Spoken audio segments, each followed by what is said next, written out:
In this video, I'm going to demonstrate how to turn a regular list into navigation buttons. So currently we have navigation list with local links on each of our pages, and now we want to turn it into something that looks more like the navigation we would expect, and we will use CSS to do that.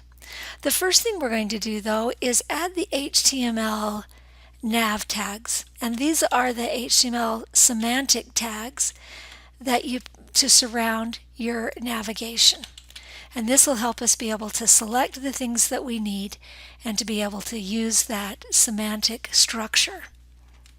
There's some basic things we need to do in the style. So very first I'm going to start a nav style block, and we can add to that a border. So I just want to put a border around it so that we can see where it is. Okay, if we do that, that'll give us an idea of where that navigation is. Oh, I'm only working on the home page right now, so there we see it. Let's just keep our eye on it. Now, one of the things we want to do is to get rid of these bullets on the UL. So I'm going to say we don't do this on all of our lists, only the one that's in the UL. And we do this with list style type, and we set it to none. Okay, that gets rid of the bullets. Another thing that we want to do is to get rid of any margin and padding. So ULs and LIs have quite a bit of margin and padding, and they vary from browser to browser. So you can't even depend on them. So I'm going to set both of those to 0 so that I can add my own. Okay, and there everything's get squishy, and that's not how we want, but we want to be in control of it, so we're going to initialize it to 0. The next thing we want to do is we want to get these list items on horizontal instead of one after another. So we're going to change their display setting. So on the nav LIs, their display setting is list item, and we want to change it to inline block. We want it in line because we want them to go side by side, but we want it block so we can give them widths. So there's this really nice one called inline block that will do what we want it to do. So there we have our links. We don't have any text decoration, and they're horizontal now. So we're well on our way. Now we'll just add style to make it look the way we want it to look. So I want to add some height and width. So I'm going to make it 40 pixels high and 120 pixels wide. And I just did that on that LI, because now I can do that now that I have its inline block. We can set width on it. So there how I got the height and the width. Now I want the text to be, instead of at the top, I want it to be centered vertically. And so the way I can do this is I can add a line height, and I'm going to make the line height the same size as the height, and then that will make that line fill it all the way up, and that moves that down in the center. So that looks good. And let's add a border on the right so we separate them one from another. Okay, so we've got those separated. Now I'm going to move to the A tag. So notice here, if you can see this, when I hover, our A is still changing the background, but notice how small the A is compared to the LI. And so there's a way that we can change this. So we want the A to fill that up all the way.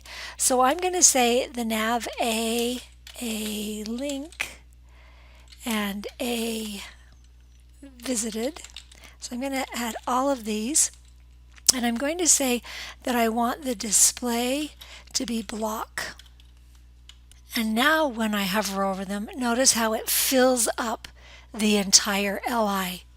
And so we did that by setting display to block.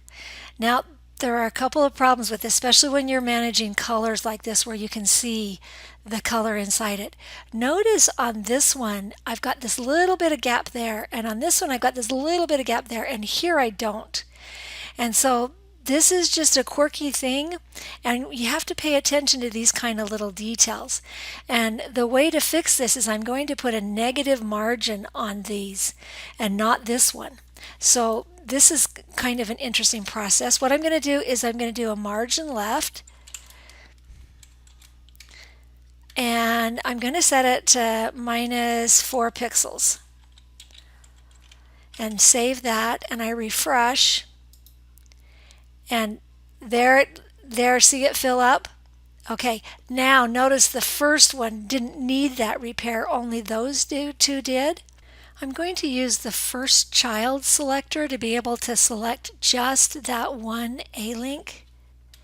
So to get this, I need to go to the nav, and then I'm going to go to, I want the first LI. So I'm going inside the nav, I'm going to look for an LI that is a first child. Okay, and that's what this selector does. It says find this element that is a first child, and there's only one LI that's the first child in the UL, and that's the one we want. And inside there we want the A. So inside here we'll set that margin left property back to 0. And it's only going to happen on the A that's in the first child, the LI that's a first child, which is this one. And there we got that cleaned up. So that's kind of the tricky details you have to pay attention to when you're playing around with CSS. All right, now there's some other things we want to do in here. Let's go ahead and put some space on the left-hand side. I'm going to do this with padding left. And I'm just going to add 12 pixels, and that'll move them away from that left edge.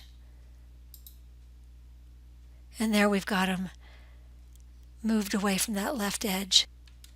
Okay, there's one navigation that we can do. Let's go ahead and play around while we've got this and do a different kind. First, I want to move the nav actually up inside the header. So I want it to actually be part of the header. So I'm going to put the bottom of the header down here, and that will move it up. And I refresh, and it moved it up there, and we can't see it because the text, oh, there it is. If we hover over it, we see it. But notice that the color is that same color as the background of the header. So the first thing I want to do is change that color, the color of that text, so we can see it. So I'll change that to a lighter color so they become visible. Oh, that didn't work. Let's go see what's wrong. Oh, here, this is nav A. I need to get the nav and then the comma.